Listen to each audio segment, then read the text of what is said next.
கலிங்க விஜயம் அத்தியாயம் 14. சீன வியாபாரிகள். வல்லபன் கூறியதை கேட்டுக்கொண்டிருந்த மாரவர்மன் திகைத்து போனான். ஒரு மன்னன் இத்தனை கொடுமைக்காரனாகவா இருக்க முடியும் என்று எண்ணினான். அவன் உள்ளத்தில் எரிமலை பொங்குவது போல பீமன் மேல் கோபமும் ஆத்திரமும் பொங்கியது. வல்லபன் கூறியதை முழுவதும் ஜீரணிக்க முடியாமல் தவித்தான். சிறிது நேர சிந்தனைக்கு பிறகு வல்லபனிடம், இந்த செய்திகளும் சோழ மன்னருக்கு தெரியுமா என்றான். இக்கொடுஞ்செயலை பற்றி உரிய நேரத்தில் ஒற்றர் படை தலைவரிடம் நேரில் கூற வேண்டும் என்று நினைத்துள்ளேன். அதுவும் சரிதான். ஆனால் இப்போது கருணாகர தொண்டைமான் அவர்களிடமும் தெரிவிக்க வேண்டியதுதான். ஆமாம், அவரை சந்திக்கும் போது இங்கு நடப்பவைகளையும் விரிவாக கூற வேண்டும். ஆனால் பீமன் அரண்மனையில் நடக்கும் விஷயங்களைத்தான் நாம் அறிந்து கொள்ள வழியில்லாமல் இருக்கிறோம். நானும் பலவாறு யோசனைகள் செய்து பார்த்தேன். ஆனால் ஒரு வழியும் புலப்படவில்லை. நிலைமை இப்படி இருக்கும்போது நான் உங்களுடன் 1 மாத காலம் இங்கு இருப்பதில் ஒரு பிரயோஜனமும் இல்லை போல தோன்றுகிறது. நானும் வடகலிங்கத்துக்கு சென்று கருணாகர தொண்டைமான் அவர்களுடன் இணைந்து கொள்ளலாம் என்று தோன்றுகிறது. வல்லபன் சிறிது நேரம் யோசித்தான். பின்னர், மாரவர்மரே, அப்படி கூட செய்யலாம். ஆனால் வடகலிங்க மன்னன் அனந்தவர்மன் ஒற்றர்களையும் எதிரிகளையும் கொடுமைப்படுத்துவதில் பீமனுக்கு சற்றும் குறைந்தவன் அல்ல. உங்களை அச்சுறுத்துவதற்காக நான் இதை சொல்லவில்லை. கேள்விப்பட்டதைத்தான் சொல்கிறேன். வடகலிங்க மன்னன் இப்போது புதியதாய் ஒரு அரண்மனை கட்டி கொண்டிருக்கிறானாம். மகாநதியும் அதன் கிளை நதிகளும் சூழ தீவு மாதிரியான இடத்தில் அந்த அரண்மனை உருவாகி கொண்டிருக்கிறதாம். அந்த இடத்தின் பெயர் கடகா என்றும் கூறுகிறார்கள்.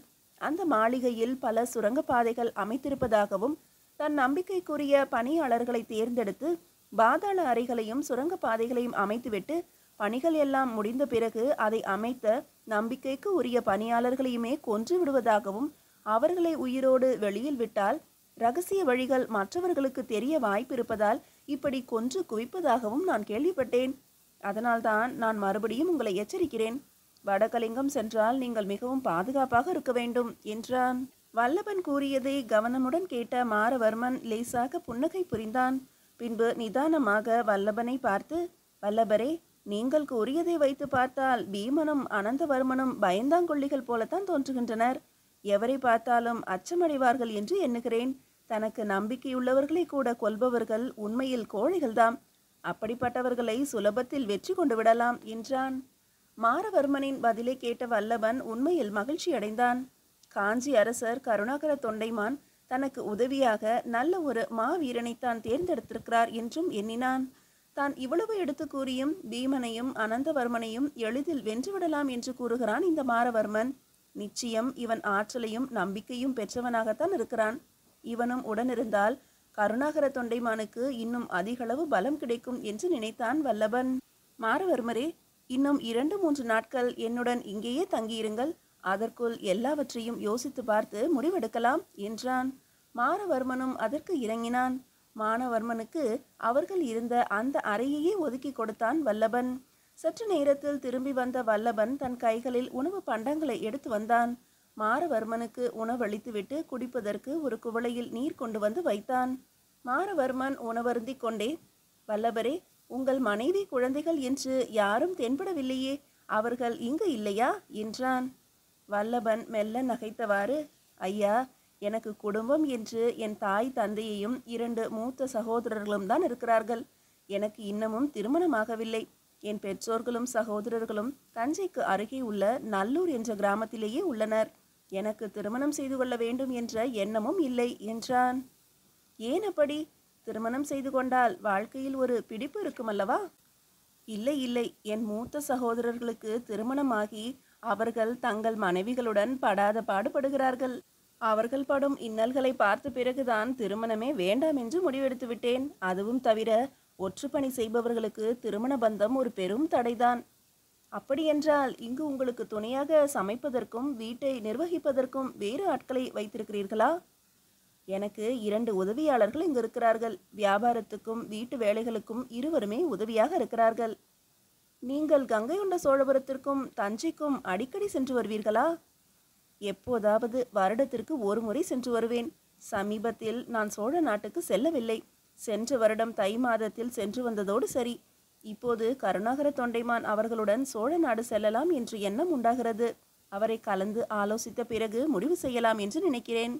அப்படியே செய்யலாம். நாம் இருவருமே வடகலிங்கம் சென்று காஞ்சி அரசரை பார்க்கலாம்.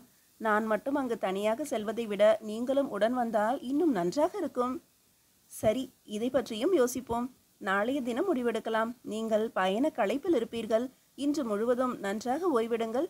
நான் வியாபாரத்தை முடித்துவிட்டு மாலையில் வந்து உங்களை சந்திக்கிறேன் என்று கூறிய வல்லபன் மாரவர்மனிடம் விடை பெற்று கொண்டு வீட்டிற்கு வெளியே வந்து நின்றான். வல்லபன் இல்லத்திற்கு வியாபாரத்திற்காக சிலர் வந்திருந்தனர். அவர்கள் செல்வந்தர்கள் போல காணப்பட்டனர்.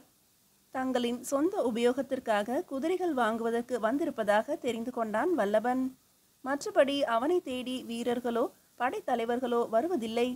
வந்து செல்வந்தர்கள் நீண்ட நேரம் வல்லபனிடம் பேரம் பேசிவிட்டு வேண்டிய பொற்காசுகளை கொடுத்துவிட்டு அவனிடமிருந்த எல்லா குதிரைகளையும் எடுத்துக்கொண்டு சென்றனர். வல்லபனும் மிகுந்த மகிழ்ச்சி அடைந்தான். இனி வேறு குதிரைகளைத்தான் வாங்க வேண்டும். மேலை தேசத்திலிருந்து துறைமுகத்துக்கு வரும் குதிரைகளை வாங்கி நன்றாக பழக்கப்படுத்திவிட்டு பின்னர் விற்பனை செய்ய வேண்டும். அப்பணியை பிறகு வந்து பார்த்து கொள்ளலாம். முதலில் மாரவர்மன் வந்த வேலையை செய்து முடிக்க வேண்டும். முடிந்தால் தானும் வடகலிங்கம் சென்று வரலாம் என்று எண்ணமிட்டான். அப்படியே முடிந்தால் சோழ நாட்டிற்கும் சென்று பெற்றோர்களையும் சகோதரர்களையும் கூட பார்த்துவிட்டு வரலாம். நீண்ட காலமாகிவிட்டதால் இது ஒரு நல்ல வாய்ப்பு தான் என்று தீர்மானித்தான் வல்லபன். வியாபாரத்தை முடித்துவிட்டு மறுபடியும் மாரவர்மன் இருந்த அறைக்குள் வந்தான். மாரவர்மன் கட்டிலில் படுத்து நன்றாக உறங்கிக் கொண்டிருந்தான். அவனை இப்போது எழுப்ப வேண்டாம் என்று தீர்மானித்து வெளியில் வந்த வல்லபன் தன் உதவியாளன் ஒருவனை வீட்டை பார்த்து கொள்ளுமாறு கூறிவிட்டு மற்றொருவனை அழைத்து கொண்டு கடற்கரை வரை காலார சென்று வரலாம் என்ற எண்ணத்துடன் கடற்கரைக்கு அருகே வந்து சேர்ந்தான். துறைமுகத்துக்கு அருகில் சில பெரிய மரக்கலன்கள் இருப்பதை கவனித்தான். சீன நாட்டின் 2 மரக்கலன்கள் நங்கூரமிடப்பட்டு நின்றிருந்தன. மேலும் 2 மரக்கலன்களும் கண்களில் தென்பட்டன. அவைகள் தென்கலிங்க நாட்டின் வணிக மரக்கலன்கள் என்பது தெரிந்தது. சீன தேசத்தவர்கள் எப்போதாவது சில சமயம் இங்கு வருவதை வழக்கமாக கொண்டவர்கள் என்பதை அறிந்தவன் வல்லபன். இன்னும் சற்று அருகில் சென்று பார்க்கலாம். அவர்கள் கொண்டு வரும் பொருட்கள் மிகவும் சிறப்பானவைகளாக இருக்கும். சீன பட்டு, பருத்தி ஆடைகள், பெரிய மட்பாண்டங்கள், மருத்துவ குணம் கொண்ட உணவுப் பொருட்கள், அணிகலன்கள் என்று பலவிதமான பொருட்களை எடுத்துக்கொண்டு வந்து வியாபாரம் செய்வார்கள். அவர்கள் கொண்டு வரும் மட்பாண்டங்கள் மிகவும் நேர்த்தியானவை. வழுவழுப்பாகவும் அளவில் மிகவும் பெரியதாகவும் இருக்கும். பானை போன்று வாய்ப்பகுதி சற்று சிறிய அளவிலும் நடுவில் பெருத்தும் நமது நாட்டு பானைகள் போல இருந்தாலும் ஒவ்வொரு பானையிலும் 2 ஆட்கள் தாராளமாக அமர்ந்து கொள்ளும் அளவுக்கு பெரியவையாக இருக்கும். அவைகளை நல்ல விலை கொடுத்து வாங்குவதற்கும் வேடிக்கை பார்ப்பதற்கும் நிறைய ஆட்கள் வருவார்கள். வல்லபனுக்கும் அந்த பெரிய மட்பாண்டங்களை வேடிக்கை பார்ப்பது மிகவும் பிடிக்கும். படகுகளில் இருந்து இறக்கிவிடப்பட்ட மட்பாண்டங்கள் இருக்கும் பகுதிக்கு நடந்து சென்றான். சீன வியாபாரிகள் சிலர் அங்கு நின்று கொண்டு சுறுசுறுப்பாக விற்பனை செய்து கொண்டிருந்தனர். அவர்கள் பேசும் சீன மொழி எவருக்கும் புரியாதுதான். இருப்பினும் எப்படி இவ்வளவு சாமர்த்தியமாக வியாபாரம் செய்கிறார்கள்? சீனர்கள் ஒன்று சொல்ல அது புரியாமல் மட்பாண்டங்களை விருப்பமுடன் வாங்குவதற்கு தயாராக இருப்பவர்கள் தங்கள் மொழியில் பதில் பேச அவர்களின் கைகளில் இருந்த தங்க காசுகள் கச்சிதமாக வியாபாரத்தை முடித்து வைத்தன. சீனர்களுக்கு உதவியாக இருந்த மாலுமிகள் சிலருக்கு சீன மொழியும் தெரியும், உள்ளூர் பாஷையும் தெரியும்.